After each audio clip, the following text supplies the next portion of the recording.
Hello दोस्तों, कैसे हैं आप लोग। आज मैं आपके लिए वो वाले एपिसोड का फोर्थ पार्ट लेकर आया हूँ। उम्मीद करता हूँ आपको अच्छा लगेगा। उससे पहले आप इस चैनल को सब्सक्राइब, लाइक सब कुछ कर दें जो कर सकते हैं। चलिए फिर वीडियो शुरू करते हैं ज़्यादा टाइम ना लेकर। ड्रामे की शुरुआत में हमें एक नया कैरेक्टर इंट्रोड्यूस होता है जिसका नाम जॉनसू होता है। वो किसी काम से जेंजू आइलैंड आया हुआ होता है। फिर हमें ली का सीन दिखाया जाता है जो कि किसी यार्ड पर होता है और वहाँ पर ओशियन की फोटो क्लिक कर रहा होता है। यार्ड का ओनर उसे बोलता है कि तुम ऐसी फोटो खींचना कि जिससे हर कोई जीजू आइलैंड पर आने की चाह करे, उसे लगे कि मरने से पहले एक बार तो यहाँ पर जाकर ही आऊं। पर ली उसकी कोई बात नहीं सुन रहा होता। पर ली का फ्रेंड यार्ड ओनर को उसकी कुछ क्लिक की हुई फोटो दिखाता है जीजू आइलैंड की, जिससे वो खुश हो जाता है और बोलता है कि तुम मेरी बातें सुन रहे थे। पर ली बोलता है कि अगर मैं तुम्हारी बातें सुनूंगा तो मैं अपना काम कैसे ढंग से कर पाऊंगा। उसके बाद ली और उसका दोस्त दोनों बातें कर रहे होते हैं और उसका दोस्त उससे पूछता है कि क्या तुम सोल जाओगे। पर ली उसे जवाब दे देता है कि मैं नहीं जाऊंगा, जिससे उसका दोस्त गुस्सा होता है उसके साथ। फिर वो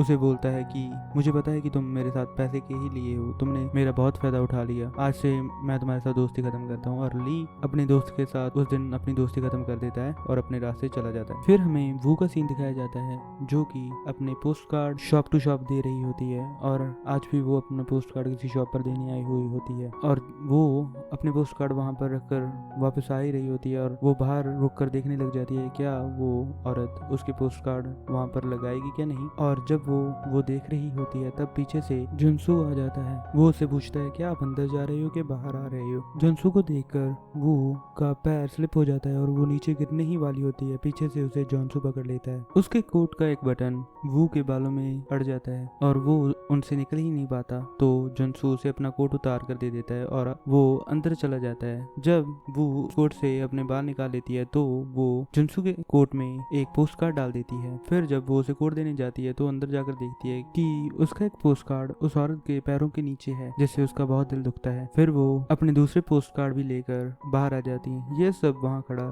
जुनसू भी देख रहा होता है। वो बाहर आकर एक बस में चढ़ जाती है और बहुत ज्यादा सैड होती है। उसके बाद वो अपने मन को शांत करने के लिए कहीं घूमने जाती है, जहाँ पर हम देखते हैं लीसू भी वहीं पर होता है, पर वो एक दूसरे को देख नहीं पाते। फिर जब वो एक जगह पर सैड बैठी होती है तभी उसे पीछे से आवाज आती है लीसू की। वो एक दूसरे को देखकर बहुत ज्यादा हैरान हो जाती हैं। वो तो उसे देखकर भागने लग जाती है और भागते भागते गिर जाती है। फिर ली उसके पास जाता है। फिर ली उसे उठाकर अपने कंधों पर हॉस्पिटल लेकर जाता है और उसे बोलता है कि तुम मुझे देखकर भाग क्यों रही थी, क्या तुम 3 साल पुरानी बात के लिए अनकंफर्टेबल फील कर रही हो अभी भी अपने आप को। वो बोलती है नहीं, मैं तो तुम्हारे साथ खा पी सकती हूँ, मूवी भी देख सकती हूँ, ऐसी कोई बात नहीं है। फिर वो उसे अपने साथ खाना खाने के लिए किसी जगह लेकर जाता है और उसे उसके बारे में पूछने लग जाता है और उसे पूछता है कि तुम यहाँ क्या कर रही हो। वो अपने बारे में बता रही होती है और वो पूछता है कितने दिनों तक हो, और वो बोलती है कि मेरी आज रात की फ्लाइट है। तो वो बोलता है कि मैं तुम्हें छोड़ दूँ। वो बोलती है नहीं, अभी मैंने अपना लगेज भी उठाना है। फिर वो उसे बोलता है कि अगर तुम अनकंफर्टेबल नहीं फील करती तो तुम मेरे साथ चलो। फिर वो मान जाती है। फिर जब वो गेस्ट हाउस में पहुंचते हैं तो वो उसे सिर्फ थैंक यू बोलकर नीचे उतर जाती है और ली उसके पीछे आता है और उसे बोलता है कि जब मैं स्कूल से चला गया था तुम्हें टीचर्स ने कुछ नहीं सिखाया। वो बोलती है ऐसा मेरी मॉम ने सिखाया है। और फिर ली उसे बोलता है कि फिर तो तुम्हारी माँ भी बहुत मुफट होगी। फिर वो बोलती है कि तुम्हें लगता है ऐसा होगा। फिर वहाँ पर गेस्ट हाउस के ऑनर आ जाते हैं और उसे पूछने लग जाते हैं कि तुम एक दूसरे को जानते हैं, और उनकी बातों से ली को ऐसे पता चल जाता है कि वो ने आज नहीं कल जाना है। और वो को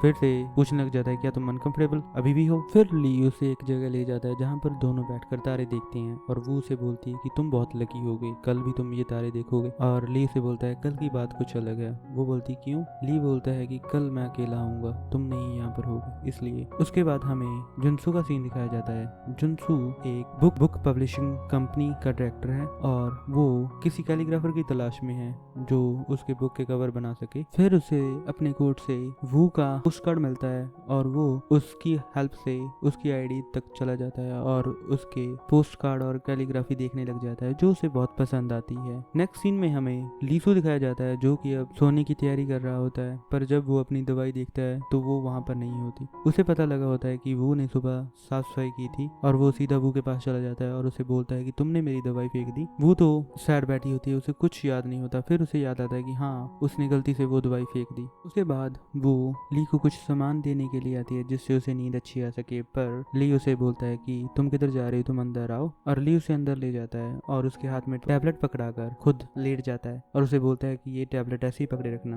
पर वो टैबलेट पकड़ी तो रखती है, पर उसे भी नींद आ जाती है और ली भी सो जाता है। पर जब वो रात को उठती है तो वो अपने कमरे में जाने से पहले ली की लाइट्स बुझा जाती है और कमरा एकदम बंद कर जाती है। जब वो गेट को बंद करती है तो गेट की आवाज से ली को फ्लैशबैक्स आने लग जाती हैं, जिसमें उसे याद आता है कि उसके मॉम डैड कैसे लड़ते होते थे जब वो छोटा होता है। फिर सुबह वो उसके कमरे में अपना इयरिंग ढूंढने आती है और तब ली उसे बताता है कि मुझे गेट खोलकर सोने की आदत है, तुम रात गेट बंद कर गई थी जिससे मेरी नींद खराब हो गई। उसके बाद वो ली से अलविदा मांगती है। ली उसे बोलता है कि तुम ऐसे क्यों बोल रही हो जैसे हम फिर से मिलेंगे नहीं, और वो बोलते हैं कि मिलने का तो कोई कारण ही नहीं। फिर वो का एक दोस्त उसे बुक स्टोर का मैप देता है जिसे ली भी सुन रहा होता है। उसके बाद एक सीढ़ी ली की तरफ आ जाती है जिसे वो उसे बचाती है और दोनों नीचे गिर जाते हैं। उसके बाद ली उसके साथ बहुत लड़ता है और उसे बोलता है कि तुम्हें लगता है कि कोई तुम्हारे लिए आएगा, तुम हर वक्त अपने आप को मुसीबत में क्यों डालती हो किसी के लिए।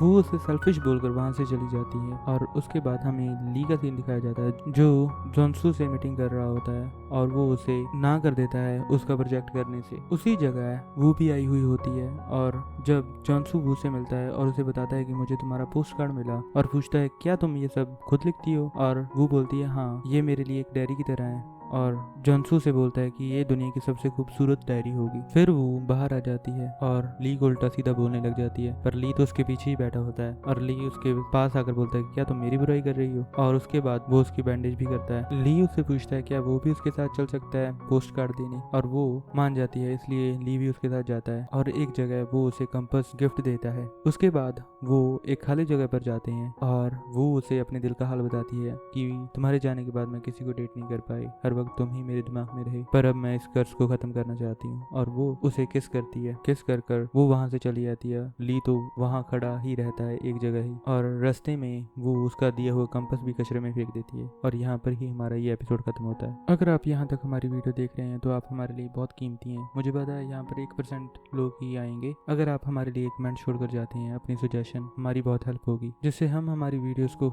और भी इम्प्रूव कर पाएंगे। थैंक यू, मिलते हैं अगली वीडियो में जल्द ही।